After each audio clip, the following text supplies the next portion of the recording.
1947 সালের 15ই আগস্ট ভারতবর্ষের ইতিহাসে অন্যতম গুরুত্বপূর্ণ একটা দিন।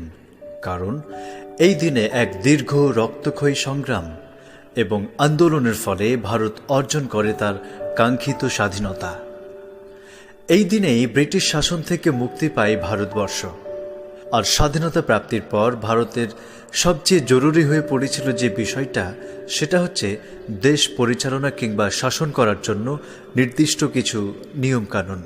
15ই আগস্ট 1947-এ ভারত স্বাধীন হলেও দেশে নিজস্ব কোনো স্থায়ী সংবিধান বা নির্দিষ্ট কোনো আইন কানুন ছিল না।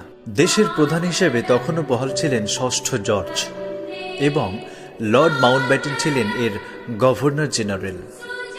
আর এই বিষয়টি খেয়াল করেই 1950 সালের 26শে জানুয়ারি কার্যকরী হয়েছিল ভারতের একটি স্থায়ী সংবিধান, যার দ্বারা আমাদের দেশ পরিচালিত হয়ে আসছে।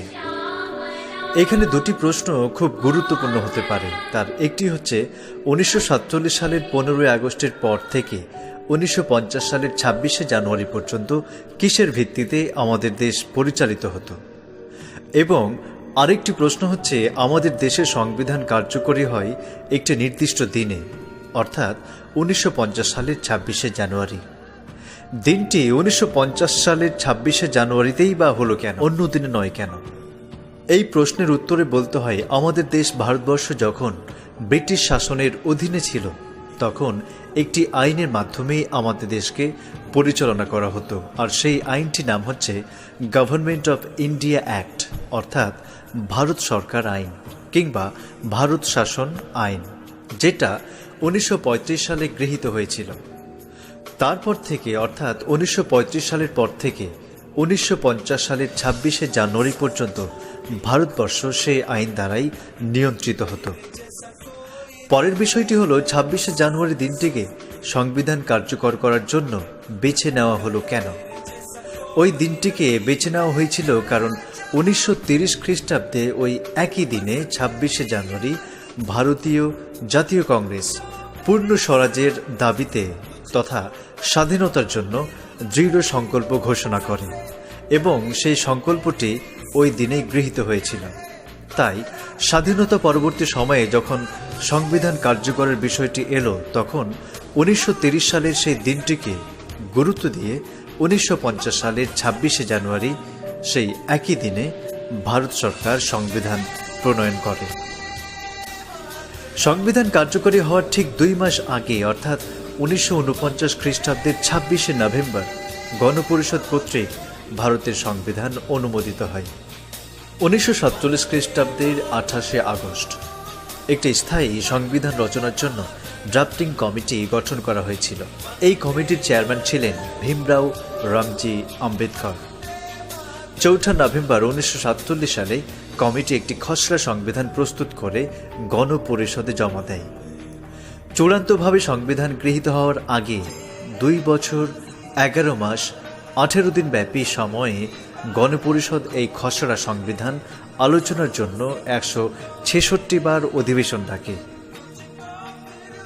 এই সমস্ত অধিবেশনে জনসাধারণের প্রবেশের অধিকার ছিল। সংবিধান কার্যকরী হওয়ার ঠিক 2 মাস আগে 1949 খ্রিস্টাব্দের 26শে নভেম্বর গণপরিষদ কর্তৃক ভারতের সংবিধান অনুমোদিত হয়। বহু বিতর্ক এবং কিছু সংশোধনের পর 24শে নভেম্বর 1950-এ গণপরিষদের 308 জন সদস্য চূড়ান্ত সংবিধানের হাতে লেখা 2টি নথিতে স্বাক্ষর করেছিলেন। এর 2 দিন পর সারা দেশব্যাপী এই সংবিধান কার্যকরী হয়। ভারতের সংবিধান ভারতীয় প্রজাতন্ত্রের সর্বোচ্চ আইন। এই সংবিধানে সরকারের গঠন, কার্যপদ্ধতি, ক্ষমতা, কর্তব্য নির্ধারণ, মৌলিক অধিকার, রাষ্ট্র পরিচালনা সহ বিভিন্ন প্রকারের নিয়মকানুন লিপিবদ্ধ করা হয়েছে। সংবিধানে ভারতকে একটি সার্বভৌম সমাজতান্ত্রিক, ধর্মনিরপেক্ষ, গণতান্ত্রিক প্রজাতন্ত্র রূপে ঘোষণা করা হয়েছে। এই দেশের নাগরিকবৃন্দের জন্য ন্যায় বিচার, সাম্য ও স্বাধীনতা সুনিশ্চিত করা হয়েছে এবং জাতীয় সংহতি রক্ষার জন্য নাগরিকদের পরস্পরের মধ্যে ভ্রাতৃত্ববোধ জাগরিত করে তোলার জন্য অনুপ্রাণিত করা হয়েছে। ভারতের সংবিধান বিশ্বের সার্বভৌম রাষ্ট্রগুলির মধ্যে বৃহত্তম লিখিত সংবিধান। এই সংবিধানে মোট 24টি অংশে 448টি ধারা, 12টি তফসিল এবং 113টি সংশোধনী বিদ্যমান। ভারতের সংবিধানের ইংরেজি সংস্করণে মোট শব্দ সংখ্যা 1,17,369। এই হচ্ছে ভারতের সংবিধান সংক্রান্ত কিছু কথা। পরিশেষে এটাই বলার যে সংবিধান মেনে যদি আমরা ন্যায়, সাম্য, অধিকার, সম্প্রীতি, ভ্রাতৃত্ববোধ ইত্যাদি বিষয়গুলো প্রতিষ্ঠা করতে পারি, তাহলেই 26শে জানুয়ারি প্রজাতন্ত্র দিবস উদযাপনের সার্থকতা পাবে।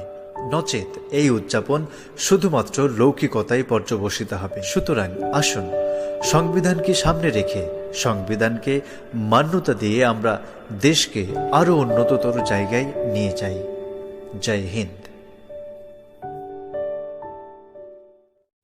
1947 সালের 15ই আগস্ট ভারতবর্ষের ইতিহাসে অন্যতম গুরুত্বপূর্ণ একটা দিন, কারণ এই দিনে এক দীর্ঘ রক্তক্ষয়ী সংগ্রাম এবং আন্দোলনের ফলে ভারত অর্জন করে তার কাঙ্ক্ষিত স্বাধীনতা।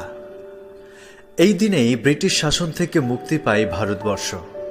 আর স্বাধীনতা প্রাপ্তির পর ভারতের সবচেয়ে জরুরি হয়ে পড়েছিল যে বিষয়টা, সেটা হচ্ছে